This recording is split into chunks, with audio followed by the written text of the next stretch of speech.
Advocate Jaishankar കൂടി നമ്മളോടൊപ്പം തത്സമയം ചേരുകയാണ്.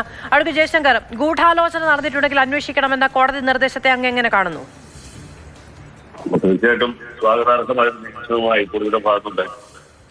വലിയ ഗൂഢാലോചനയും ആസൂത്രണവും ഇല്ലാതെ ശബരിമല ശ്രീകോവിലിന്റെ തൊട്ട് മുമ്പിലുള്ള ദ്വാരപാലകന്മാരുടെ മേൽ പൊതിഞ്ഞിട്ടുള്ള സ്വർണ്ണം അവിടുന്ന് ഇളക്കി കൊണ്ടുപോകാനും അതിന് പകരം ചെമ്പ് കൊണ്ടുവന്ന് വെച്ചാലും പറ്റുകയില്ല എന്നുള്ളത് സാമാന്യ ബുദ്ധിയുള്ള ആർക്ക് ഊഹിക്കാവുന്ന. അതിന്റെ പുറകിൽ വളരെ വ്യക്തമായ ഗൂഢാലോചനയുണ്ട്, ദീർഘനാളത്തെ ആസൂത്രണമുണ്ട്. അതിനു വേണ്ടി രേഖകളിൽ കൃത്രിമം നടത്തിയിട്ടുണ്ട്. അത് കഴിഞ്ഞ് അവിടെ നിന്ന് സ്വർണം റിമൂവ് ചെയ്തിട്ടുണ്ട്, പകരം ചെമ്പ് വെച്ചിട്ടുണ്ട്. ഇത് ബന്ധപ്പെട്ട പ്രധാനപ്പെട്ട ആളുകൾക്കൊക്കെ അറിയാവുന്നതാണ്.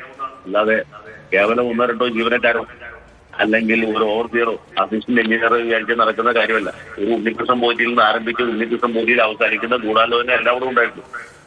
ഉണ്ണികൃഷ്ണൻ പോറ്റിയുടെ പുറകിൽ പ്രബലരായ സ്വാധീന ശക്തിയുള്ള മറ്റ് പല വ്യക്തികളുമുണ്ട്. അത് ദേവസ്വം ബോർഡ് അംഗങ്ങളിലും അവസാനിക്കുമോ, അതോ ദേവസ്വം കമ്മീഷണർ അവസാനിക്കുമോ, അത് അവിടെ കൊണ്ട് ഈ ഗൂഢാലോചന തീർന്നോ, അതിനപ്പുറത്തേക്കുള്ള അന്വേഷണം നടക്കുമോ എന്ന് നമുക്കറിയില്ല. തീർച്ചയായിട്ടും ഹൈക്കോടതിയുടെ നിരീക്ഷണം സ്വാഗതാർഹമാണ്. പക്ഷെ അന്വേഷിക്കുന്ന പോലീസ് ഉദ്യോഗസ്ഥന്മാരാണ്. ഇത് പറയുമ്പോൾ ഒരു കാര്യം പറയാതിരിക്കാൻ നിർത്തിയില്ല. അത് ഈ എസ് കെ പൊറ്റക്കാടിനേക്കാളും റൂബിനേക്കാളും വൈക്കം മുഹമ്മദ് ബഷീറിനേക്കാളും ഒക്കെ ഭാവനാശാലികളായ കഥാകൃത്തുക്കൾ നമ്മുടെ പോലീസ് സേനയിൽ ഉണ്ട് എന്നുള്ള കാര്യമാണ്. അപ്പൊ അതുകൊണ്ട് എന്തായിരിക്കും റിസൾട്ട് എന്ന കാര്യത്തിൽ ഞാൻ അത്ര തന്നെ ശുഭപ്രതീക്ഷയുള്ള ആളല്ല.